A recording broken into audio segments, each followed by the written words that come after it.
Our fifth episode is all about childhood friends Ramal and Sheena. Ramal is single and working as a computer programmer. He really likes Sheena to be his girlfriend. But Sheena only treats Ramal as a friend. Ramal tries to date other girls, but he can't find another girl with the same qualities as Sheena. Sheena is beautiful, single, and works as a flight attendant. Sheena is very picky with his suitors, that's why she is still single. Sheena's father is a retired seaman, and he is a smoker and got sick.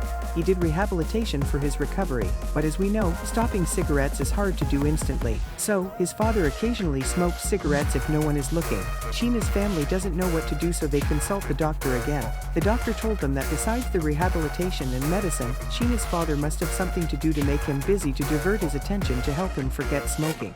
Ramal's uncle was also a cigarette smoker before, but not anymore. He's busy doing his vlog. Vlogging helps him to recover from cigarette smoking. His vlog is about dancing. So, Ramal heard the news about Sheena's father and told her about his uncle and how he recovered fast and stopped cigarette smoking. Sheena's father loves cooking, so Ramal's suggestion to Sheena is he can vlog about cooking. Ramal also knows about vlogging, like setting up the camera, script writing, and video editing because of his uncle. So Ramal assists Sheena's father with his first vlog, and Sheena's father recovered eventually. Sheena appreciated what Ramal did to her father, so Sheena started to like Ramal and became a couple.